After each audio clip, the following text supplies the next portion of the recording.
6 ஊர்களுக்கு இந்த திருவிழா கொடுக்கப்பட்டிருக்கிறது. இந்த மலையை சுற்றி இருக்கின்ற 6 ஊர் மக்களால் கொண்டாடப்படுகின்ற அற்புதமான நாள். முருகப்பெருமானுக்கு திருக்கல்யாணம் நடந்தது பங்குனி உத்தரம்.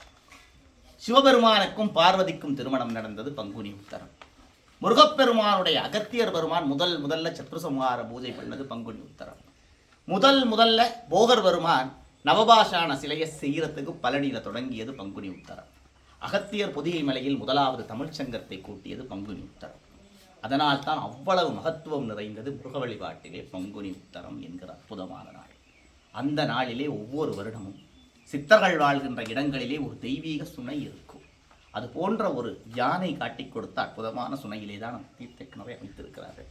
அந்த இடத்துல முதல் ஒரு யானை படுத்திருந்து ஒரு யானை தான் அந்த இடத்தையே காட்டி கொடுத்தது எல்லாம் ஆதாரம். அப்படிப்பட்ட ஒரு தெய்வீக சுனை நீர் ஊறுகின்ற அற்புதமான சரவண பொய்கை என்கிற இந்த குமார தீர்த்தம் என்கிற தீர்த்தத்திலே ஒவ்வொரு வருஷமும் தீர்த்தம் பங்குனி உத்தரம் என்ற 1ஆம் தேதி நடைபெறும். எங்கள் அன்புக்குரிய தெய்வீகமான ஒரு நல்ல முருக பக்தர், எங்கள் எல்லோரும் அன்பாக பழகக்கூடிய பாஸ்கர பொருட்கள் ஐயா அவர்கள் இந்த ஆலயத்தில் ஒவ்வொரு வருடமும் திருவிழா செய்கின்ற திருவிழா சிறப்பு குருவாக இங்கே வந்து அவருடைய திருப்பணியை செய்கிறார். இந்த வருடமும் அவர்தான் இந்த பணியை செய்ய இருக்கிறார். அது மட்டுமில்லாமல் இந்த ஆலயத்தில் முப்பொழுதும் முட்மேனி தீண்டுவார் என்பார்.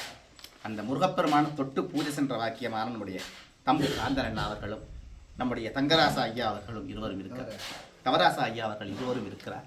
அவர்கள் இருவருக்கும் நன்றி சொல்கிறோம். முதலாவது திருவிழா எப்போதும் போல 26ஆம் தேதி வியாழக்கிழமை சித்தாண்டி ஊர் மக்களால் நடத்தப்படுகிறது.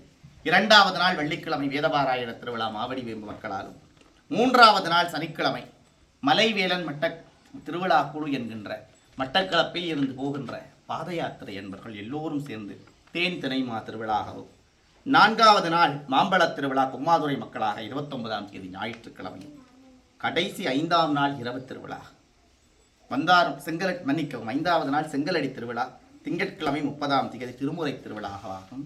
கடைசி நாள் இரவு திருவிழா மிக பிரம்மாண்டமாக எப்போதும் போல் நம்முடைய முரளி அண்ணா தலைமையோடு அவருடைய நண்பர்கள் எல்லாரும் சேர்ந்து வந்தாறுமலை ஊர் மக்களால் வள்ளியம்மன் தரிசனம் என்கின்ற வாழை திருவிழாவாகவும் கொண்டாடப்பட்டு, கடைசி நாள் 7ஆம் நாள் 1ஆம் தேதி காலை தீர்த்த உற்சவம் எங்களுடைய அற்புதமான இடத்தில் நடைபெற இருக்கிறது. எல்லோரும் கலந்து கொள்ளுங்கள். அற்புதமான 6 நாள் உற்சவம். உலகில் உள்ள எல்லா அன்பர்களையும் எப்போதும் போல் அழைக்கிறேன். நன்றி. நமஸ்காரம்.